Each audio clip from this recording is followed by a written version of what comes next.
Bismillahirrahmanirrahim. Assalamualaikum warahmatullahi wabarakatuh.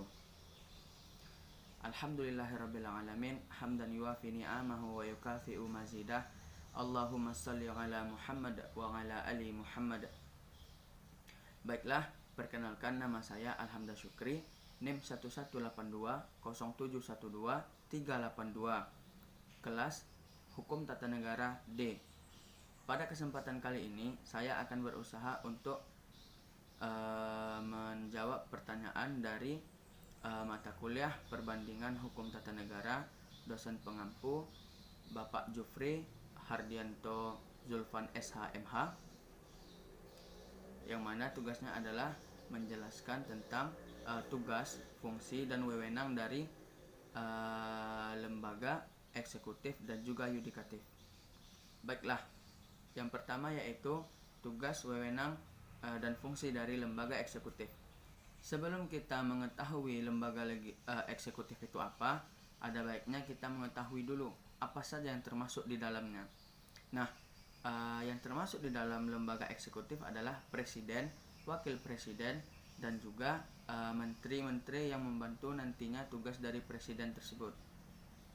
Nah, lembaga eksekutif itu sendiri adalah suatu lembaga pemerintahan yang menjalankan roda pemerintahan, di mana dalam menjalankan pemerintahan tersebut lembaga-lembaga eksekutif ini harus berdasarkan Undang-Undang Dasar 1945 dan juga Undang-Undang.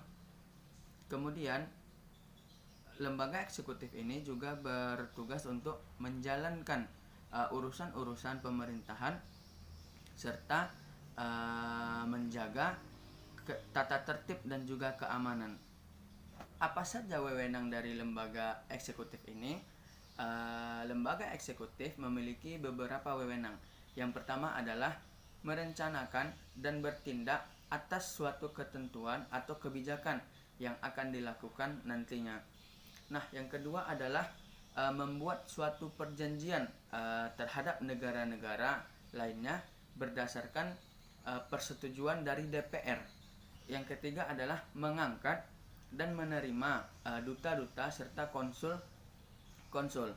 Nah, yang keempat adalah memberikan tanda jasa atau gelar kehormatan kepada setiap warga negara Republik Indonesia bagi mereka-mereka yang telah berjasa kepada negara Indonesia, baik itu berupa gelar kehormatan maupun gelar tanda jasa yang akan diberikan. Yang terakhir adalah mengambil atau menetapkan suatu keputusan terhadap suatu problem atau masalah yang terjadi di suatu negara selama dia menjadi pemimpinnya. Masuk pada materi yang kedua yaitu lembaga yudikatif. Lembaga yudikatif ini terdiri dari Mahkamah Agung atau biasa disebut dengan MA, Mahkamah Konstitusi atau biasa disebut dengan MK, dan juga Komisi Yudisial atau biasa disebut dengan KY. Nah, MA sendiri itu memiliki kekuasaan kehakiman. Terhadap kekuasaan kehakiman ini, maka nantinya MA inilah yang akan menyelenggarakan peradilan terhadap setiap masalah yang terjadi guna untuk menegakkan dan menciptakan peradilan yang seadil-adilnya.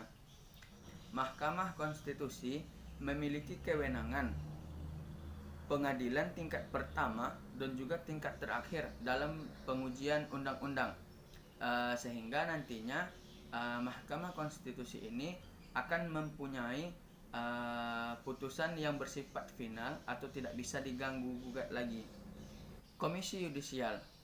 Komisi Yudisial ini memiliki tugas dan wewenang untuk mengusulkan siapa yang akan ditunjuk sebagai hakim agung, serta Komisi Yudisial ini juga bertugas untuk menjaga kehormatan, martabat, dan juga perilaku dari hakim agung tersebut. Sehingga bisa dikatakan KY ini berfungsi untuk mengawasi hakim yang ditunjuk tersebut. Nah, setelah kita mengetahui apa saja tugas, wewenang, dan fungsi dari lembaga eksekutif maupun lembaga yudikatif tadi. Nah, apa sih hubungan antara lembaga eksekutif dan juga lembaga yudikatif ini? Hubungannya adalah sebagaimana yang kita ketahui, lembaga eksekutif ini kan bertugas untuk menjalankan pemerintahan, menjalankan urusan-urusan negara, semuanya harus berdasarkan Undang-Undang Dasar 1945. Nah, sedangkan lembaga yudikatif ini mengawasi terhadap pelaksanaan dari yang dilakukan oleh lembaga eksekutif ini. Lembaga eksekutif inilah yang akan memproses nantinya ketika lembaga eksekutif tidak menjalankan tugas, wewenang, dan juga fungsinya sesuai dengan Undang-Undang Dasar 1945 tadi. Ketika tidak dijalankan sesuai aturannya atau sesuai panduannya, maka lembaga yudikatif ini memiliki wewenang untuk menyelenggarakan proses peradilannya sampai putusan terhadap tindakan yang telah melakukan pelanggaran tersebut.